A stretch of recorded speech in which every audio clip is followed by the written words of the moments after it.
Muy buenas noches. Mi nombre es Manuel Rodríguez. Ya creo que ya nos conocemos.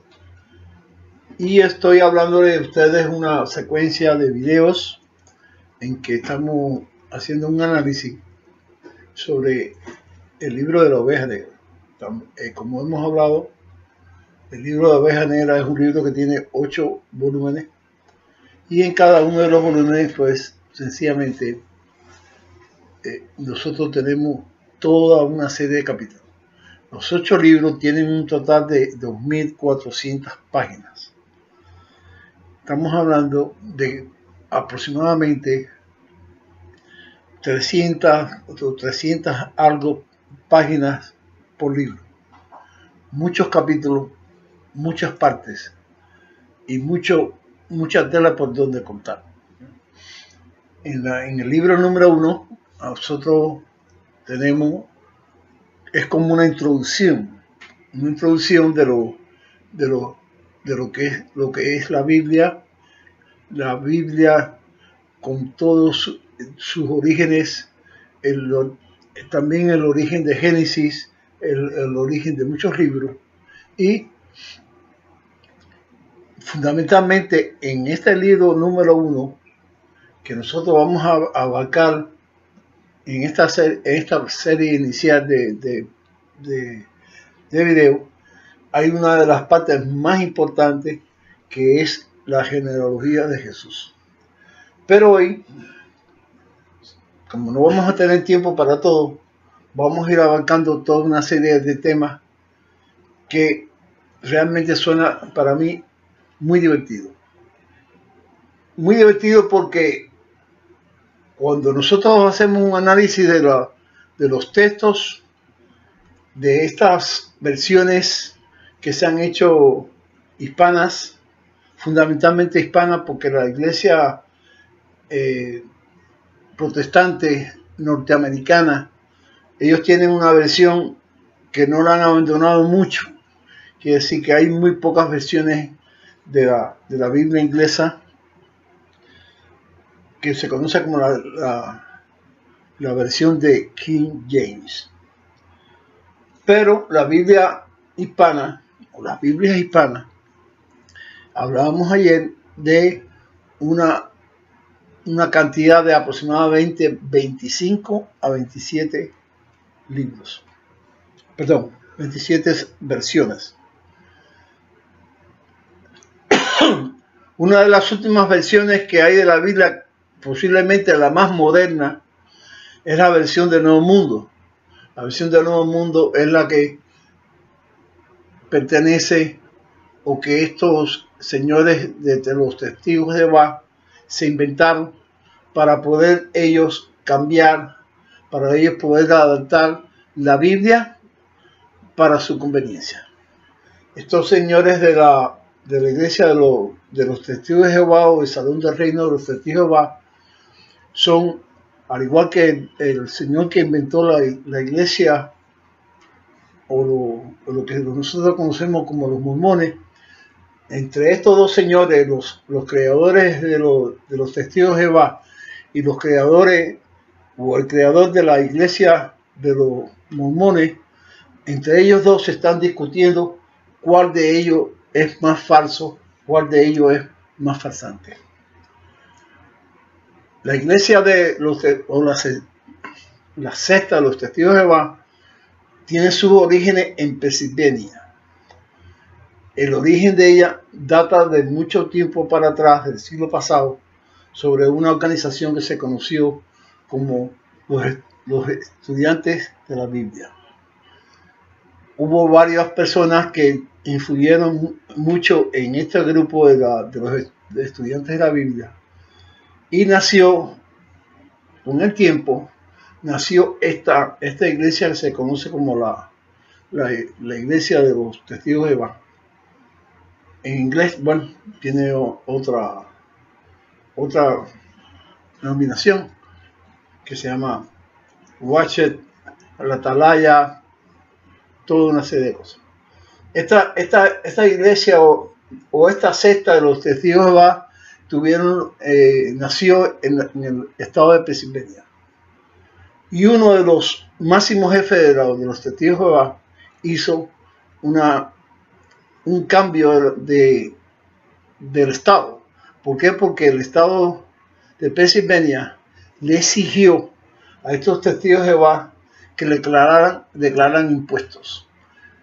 Y como este señor Rutherford, que fue uno de los jefes, de los grandes jefes de la testigos de Jehová, hizo un cambio de estado, porque este señor no quería pagarle los taxis de todas las fortunas que ellos estuvieron acumulando. Entonces él cogió y movió la iglesia, o la sede de la iglesia, o de la secta, para el estado de Nueva York. Y allí en Brooklyn levantó los edificios, que empezó por uno, pero ya van por dos, por aproximadamente 4 edificios, donde él creó o asentó o hizo las bases de lo que es los testigos de Jehová. Es muy interesante que estos señores de Rutherford, que fue el cerebro de todo esto, hizo un edificio aparte donde él llevaba a las personas que eran para ellos lo máximo, en este caso los más destacados miembros de la iglesia, que iban allí donde estaba los iluminados, en este caso los señores jefes de los testigos de Jehová. Perdón. Allí venían de todas partes del mundo, no estamos hablando aquí de solamente de los Estados Unidos, sino de todas partes del mundo, vienen personas que son escogidos en las bases para que vayan a trabajar en ese building. En ese building hay una enorme cantidad de imprentas, que es donde se imprimen los famosos folletos que nos dejan estas personas, estos infelices que andan por ahí repartiendo la palabra de Jehová. Esos textos, esos libros, prácticamente a los señores directores de los testigos de Jehová, prácticamente no les cuesta nada, porque las personas que dan el material o el papel o el papel imprenta para poder editar estos libros, esos señores también son testigos de Jehová. Quiere decir que estos señores, para poderse congraciar con los señores iluminados, pues estos papeles prácticamente los dan gratis. O el papel de imprenta lo dan, entregan, como quiera que lo ponemos, lo dan gratis. Las personas que trabajan en esas imprentas son nada más y nada menos que aquellos escogidos que han seleccionado, o la base ha seleccionado para venir a estudiar la Biblia en el centro, por donde entra la palabra de Dios.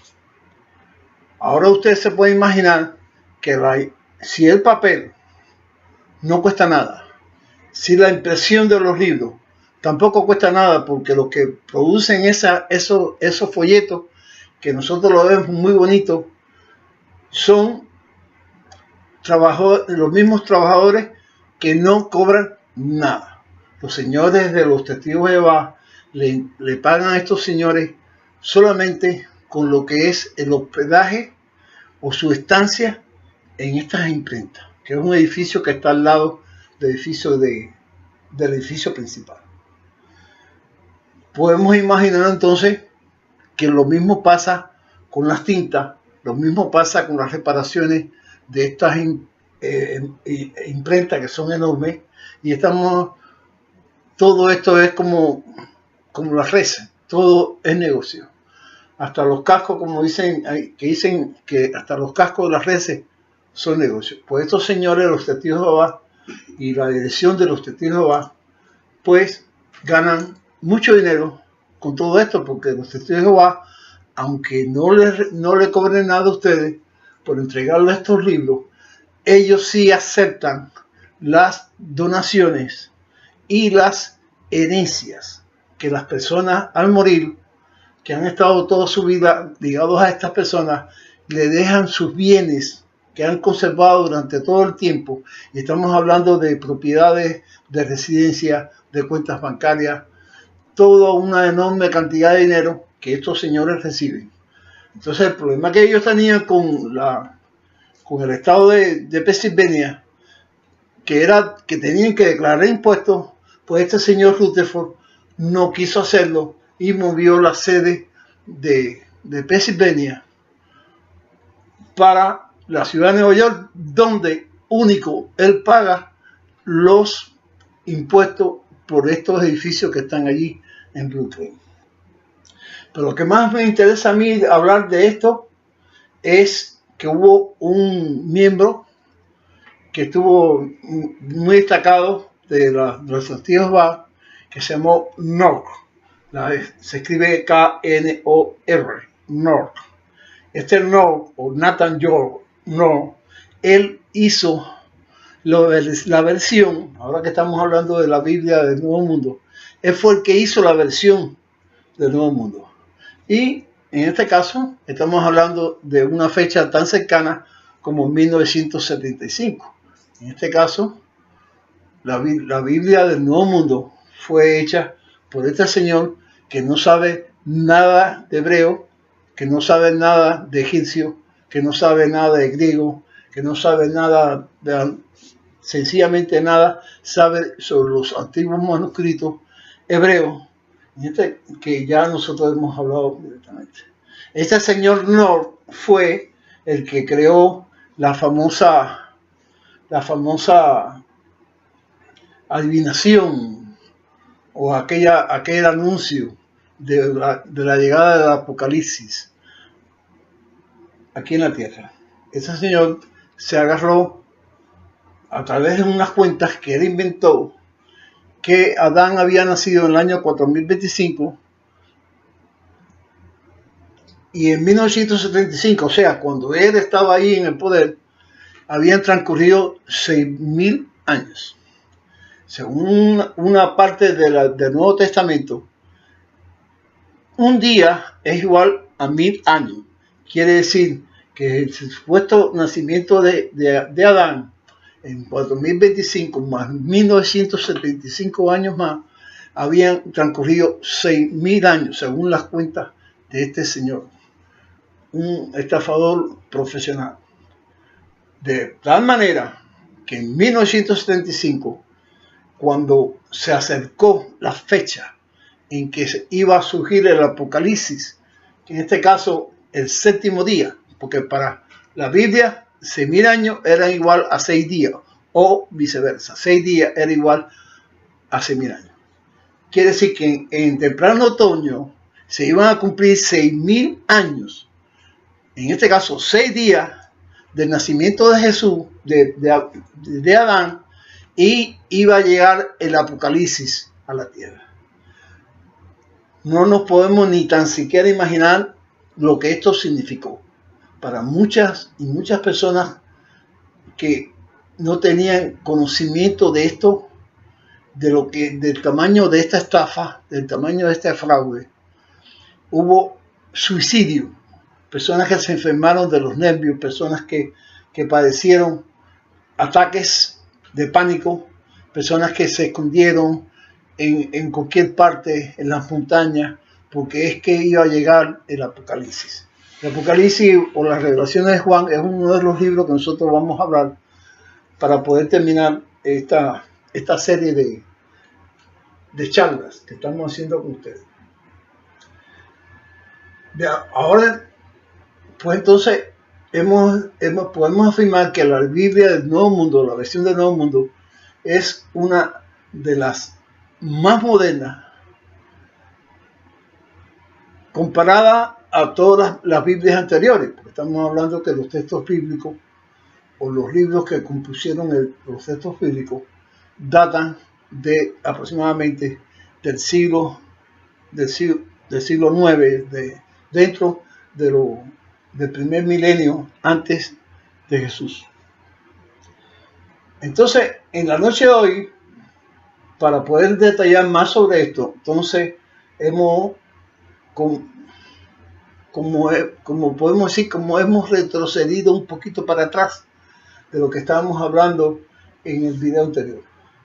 Y vamos a explicar cómo es que estos señores, con la creación de esta cantidad de versiones de la Biblia, con este problema que ellos tenían de incluirle vocales a los textos hebreos, pues ellos se crearon todo un problema muy grande. Vamos a ver más o menos por aquí en vivo. Vamos a ver aquí en vivo en la computadora. Aquí tenemos los famosos letras del tetragramatón como nosotros lo habíamos explicado. Estas 4 letras que están aquí son las letras de lo que se conoce como el tetragramatón o el nombre de Dios. Por las 4 letras del nombre de Dios. Nosotros explicamos que estas letras no tenían vocales y fueron extraídas de los textos del Mar Muerto. O sea, en este caso los textos de Nunca. Estas 4 letras que están aquí, esta que está aquí es la J, que también se usa como la I. Hay una conversión entre la J y la I. Por ejemplo, se dice Joan o Johan. En muchos textos nosotros vemos la palabra J o el sonido de la J por la I. Y en este caso, aquí tenemos lo mismo. Esta letra que está aquí es la letra I. La I griega. En este caso, la I que nosotros conocemos que tiene dos afluentes aquí. Esta letra es la H. Y esta es otra H. Y esta es la B corta, nosotros la conocemos. Este es el sonido de H en los textos hebreos, y los textos egipcios tienen diferentes sonidos, porque se usa aquí la palabra E, pero cuando lo cambiamos para el hebreo es H. De tal manera que aquí se podría entonces leer I, E, B, E, IEB, IEB, O, I, o J, H, B, H. Para poder más o menos hacerlo más detallado, entonces yo le he puesto a ustedes aquí las 4 letras, la J, la H, la B y H. De estas 4 letras que están aquí, entonces vamos a introducir las letras, como nosotros las vocales. Por ejemplo, aquí en este caso aquí, vamos a poner la E. Aquí vamos a poner la O. Y aquí vamos a poner la A. Entonces, ahora tenemos un total del nombre de Dios, pero escrito tal como nosotros lo conocemos hoy. En este caso, Jehová. Vamos a fijarnos bien que las letras son nada más que 4, pero se le han unido las vocales.